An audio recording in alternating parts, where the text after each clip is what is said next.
Hello, my name is Alex. Let's talk tree. I wanted to give an example of the consulting process while we're on the field. And for the example, I use this specimen, a red oak, Quercus rubra.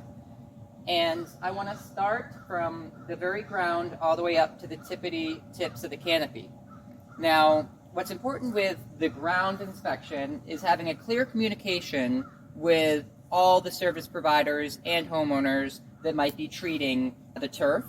So for an example, a lot of lawn care companies may be applying something to amend the soil with, let's say, lime, for example, since typically grass does like to have a more alkaline soil pH.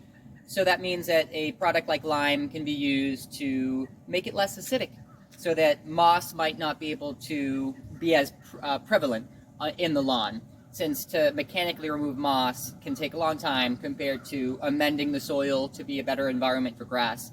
But if you were to be doing that here, what you might not realize is that you're harming the oak's roots, since they actually like it to be slightly acidic.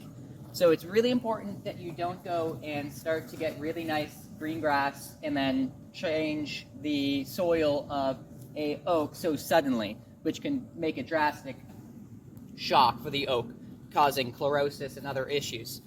So we've already addressed the soil, and a soil sample is always something I recommend, just so you know what's going on down there.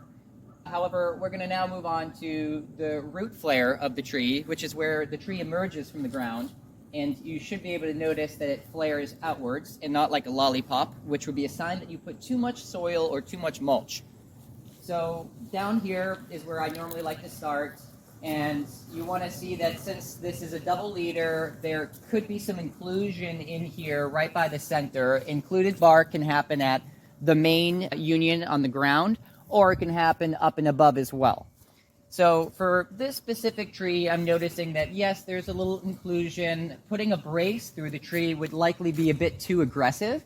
Instead, I'd say that putting a cable, which is a practice we've done for decades, and even with modern science, we still recommend a cabled system that would be applied about 2/3 up the canopy from where the issue is. So if the issue is way down here on the ground, you want to go typically 2/3 up from that to install your cable, which we'll have another video about discussing the benefits, pros and cons, and whether it's even worth it to put a cable into your tree, or 2 or 3. So we've spoken about the root system, we've spoken about the root flare, and I noticed there is some growth coming through here.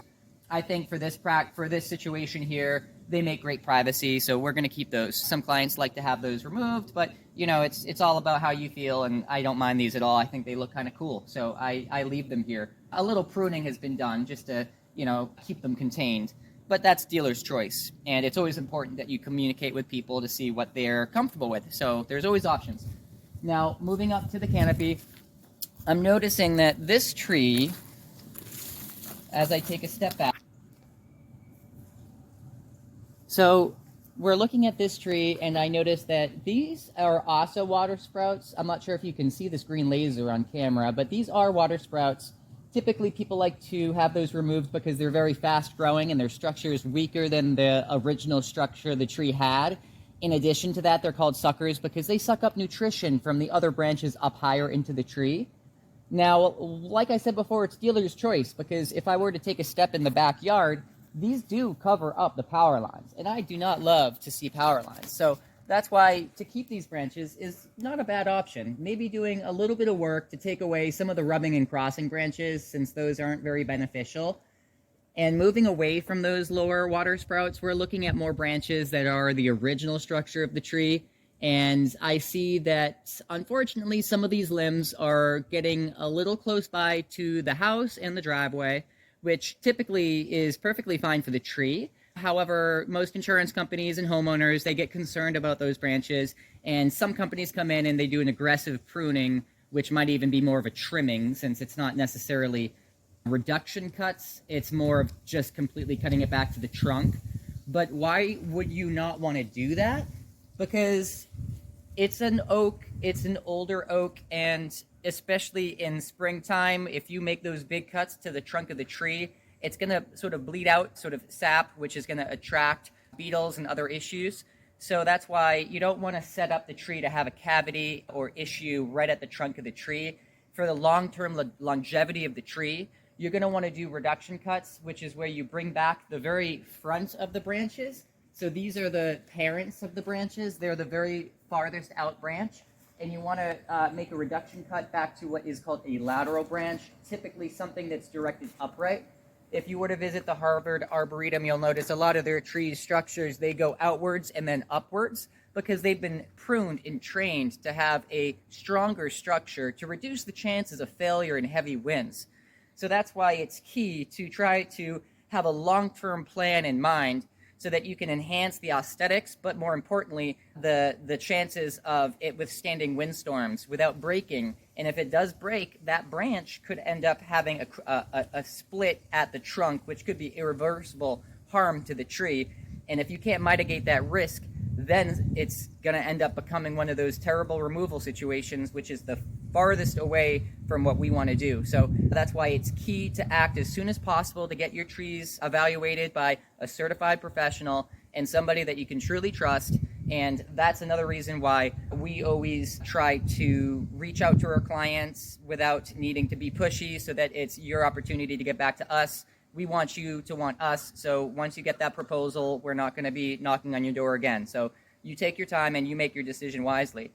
So we could make some reductions on this canopy here just to get some more distance away. And the general cleaning of dead wood is a great idea. It's essentially harmless for the tree. It's going to compartmentalize a lot faster, which is a subject that you might want to check out a little later down the line. And, it doesn't need too much work over here. This tree, for an example, would look like a one-day climb. A bucket could be utilized, but I typically feel like people that climb trees have a better chance of really getting their hands on the tree, making appropriate cuts, and reducing the chance of a bucket machine bumping or causing harm. And why would you need to bring all this additional heavy equipment if it's not necessarily justified? If it wasn't a safe tree to climb, then sure, we'd have a bucket operator taking care of the work so we can keep our employees safe. However, in a situation like this, for the best service, you're going to want to get up there and get your hands on the product. So I'd say that one day with about 2 crew members for this would be practical. And if you wanted to get a bit more benefit from our service, we'd likely be talking about other things along the property so that we can keep our team busy and efficient while we deliver the best service we can for you. So if you have any other questions, this is just a quick example of what we do when we talk about one specimen, but we likely would love to just talk about other trees on the property. Even a tree that I'll point out over here before we end this video, and it's going to be more like just for entertainment, so just hold on there for a moment. So as I said, at Let's Talk Tree, we like to talk tree. So this is just something for fun. This is a red maple that originally was a single leader tree that was cut down, and then water sprouts had appeared, and those sprouts turned into full-size leaders. So now we're looking at not just one tree, but we have about 7 or more different leaders coming out from the earth. I kind of consider these like zombie trees. That's my own expression for them. I just think it's super neat, and it's always fun to check out different properties, and it's always amazing to learn something new. Everybody's learning something new every day. So yeah, just a fun little thing I thought I'd point out today. Thank you. So what we're looking at here is a evergreen giant. Actually, it's specifically an arborvitae, and it's a cool specimen since a lot of people try to trim it by just cutting the ends back in year after year after year, which, as you may know, when you make a cut onto any tree, it's going to cause duplications at dormant bud locations, so it gets thicker and thicker from the exterior. But what I decided to do with this, and I'll include before photos, is I actually did some thinning work to remove entire branches to build a better branching structure through spacing. And that allows for better circulation, a decrease in an environment that is going to promote insects to come inside. So it's a lot healthier for the long term. And these trees really compartmentalize very well. I lifted it up from the ground just to allow for people to view and admire this tree, and to make sure that people can actually mow the lawn without getting a little bit uncomfortably close to the tree. So this is sort of an outcome of that pruning, and as you can see, it's been a while since that pruning. We were able to get the same objectives that many people reach by just pruning it inwards, but instead we just made those sort of bigger decisions, and we're able to get the size contained, yet still keep it as healthy as possible, and all the tips of this tree are all natural and they have not been disturbed. So we're talking about a little bit of a better structure, a higher value specimen on the property. So if you're looking for, a estate quality type of specimen, this is probably the end goal that you're going to want to look for. So just another fun fact for our style of pruning.